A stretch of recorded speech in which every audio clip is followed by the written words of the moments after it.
Good morning. It is September 23rd, 2025, and today is day 3 of what my reseller brain is thinking, where I force myself every morning to come into the shipping room here and create a video. Today, I'm pretty excited because today when I woke up, I'm still drinking out of my beautiful Polish pottery mug, and I'm over caffeinated like heck, so forgive me for this, but oh, we should have a simultaneous sip. Oh, that was so good. Too much caffeine, but it's okay. But I'm excited for today's video. I get up. This is my 3rd day, so I'm just dreading making these videos now. But I get up. I have no idea what I'm going to talk about. I look at my alarm clock, and it's blank, and that means the internet's down. So I look at my router. I just have flashing lights. I'm like, oh, crap. So my reseller brain, first thing I think about is, if I had an order, how would I even get it shipped? So that got me into the topic. My theme today is backup plans. So for a couple different reasons. So, and I'll show you that here in a little bit. But primarily, the first thing I was thinking about backup. I've got a cell phone that I can certainly use as a hotspot, and I believe I can turn my shipping computer. I can use a wire. I can turn that phone into a hotspot and then power the shipping computer with my phone. I should be able to print my label, which got me thinking, what if my printer goes down? These are all things you probably need to think about. I have my handling time set for 3 days, but I always ship the same day. But I have it shipped for 3 days, or set for 3 days, because it gives me a little peace of mind knowing that I don't have to, if I have a full-time or semi-full-time job, I still have to go to work every day, and sometimes I work late, and coming to and from the post office might be a challenge. So I have it set for that. I know I give up the top rated resellers or top rated seller status if I don't do 1-day handling on eBay, but I think the trade-off for my own sanity, my stress levels, is worth it to keep it at 3 days. Anyway, but this leads me to my original thought. When I wake up, I see that I have no internet. I think about, first thing I think about is, thank goodness I don't have an eBay order. And then I thought, well, I probably should make some plans for this and at least test out to see how well I could cope with a situation like that. I've had rock solid internet for like the last year. I used to have a cable problem. I'd have to unplug the cable just to get my internet to work sometimes, but haven't had that challenge in such a long time. I've just forgotten all about internet downtime. But today, I thought, well, maybe it would be good to have a backup plan and at least test it, implement that backup plan. I believe if the shipping label printer went down, I believe I could probably print at the USPS kiosk with a QR code on my phone, but I'm not even certain about that. I've never tried that. But what I'm going to do is one of these days, I think I'm going to unplug my router and emulate a internet down situation and try to do my order just off my phone, see if that works, just for a little peace of mind that way. But today, that was my thought today, is backup plans. eBay for me has always been, I've got a love-hate relationship with it. I'm so part-time. I don't do it very much, but I've always kind of considered it a backup plan, or at least a nice thing to have in the background, just in case, I lose my job or anything happens where I might need some, to shift my source of income. And I've always thought, well, it's great to have this sitting on the side. Probably another reason why I really need to step up my eBay game is because if you sell a few things a week, eBay's probably only going to give you a few sales a week. But if you list a lot, sell a lot, eBay's going to start giving you more and more and more and more. If I were to lose my job tomorrow, a couple sales a week wouldn't cut it. I'd probably need 10 sales a day. I couldn't do that at my current rate.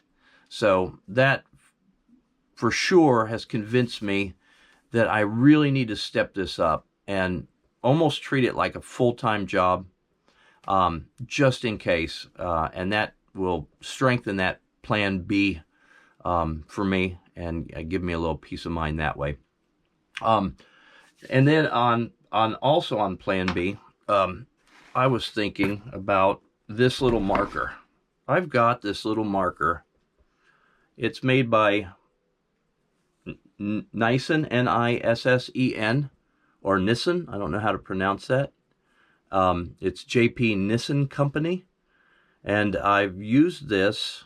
It's an ultraviolet marker, so it goes on invisible, and you can see it with a UV light. When you shine a UV light at it, it glows. And a lot of resellers will have UV lights because they're always on the hunt for some, radioactive glass. And I find these at the thrift stores all the time. This one I probably paid $2 or $3 for. And if not, you get them on Amazon pretty cheap. There's a lot of different variations of this same one. But anyway, the point I'm trying to make with this little UV pen is the fact that I take all my orders, I pre-pack all my orders. So I put them in boxes like this or like this, and I store them in a closet, and I have them ready to go. That way when I get home from work, if I have a package to send out, I don't have to stress over finding a box. I don't have to stress on the packing materials. I don't have to stress on any of that. I can get right to it, print a label, get it out. Same thing. Here's a good example here. I've got this pretty fragile item. It's wrapped in some foam. It's in a bag. Got it ready to go. I don't have to worry about... Oh, and that's another thing. If I were to store all my inventory in totes, since I sell so many hard goods, or, well, breakable stuff, I worry that my items could break just keeping them in totes, or just an accident could happen. Just if I'm at the shipping table here and I'm... anything could happen. I could drop that or whatever. And I mean, this way, look, this thing, I know it's not broken because it's packed so well. I don't have to worry about it. And that is another bit of peace of mind for me. But when I was thinking about backup plans, I was thinking about this little marker I've got. And now I've sold almost 900 items, and I probably have 100 items in inventory. I've been using this same marker to mark my packages so I can tell what's in these packages. Instead of using Post-it note or a marker on the package, I use this UV marker. And let me give you a demonstration. I'm going to try to turn out the lights, and we'll see what happens. I don't know if this is going to work. But I take the UV light, and of course I have all these facing the same way. And you can see here, this is a Papyrus Angel music box. And it's really easy to see when I shine that into my closet where I store these things. Here's a little sandwich glass boat. And, oh, there goes the lights. They came on by themselves. That's perfect timing, because that's what I wanted to show you. I wanted to show you how well that UV, and how invisible it is. Nobody else is going to see this. And if I was worried about it being seen in transit or something, my brown tape dispenser that I cover this up here at the end is probably going to cover all that. So even if it's sensitive and I don't want somebody to really know, even with a UV light, what's in there, that's covered.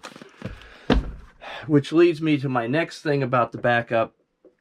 I have a keypad at the front door that I use to key into the house. There's no lock, there's no key, physical key, which means when that keypad goes dead, I lose my way in the house. So I keep a 9-volt battery in my car, and you can power that door lock with this 9-volt battery just to get in. Just if the battery inside the lock goes bad, you have an external source. So I always keep this around.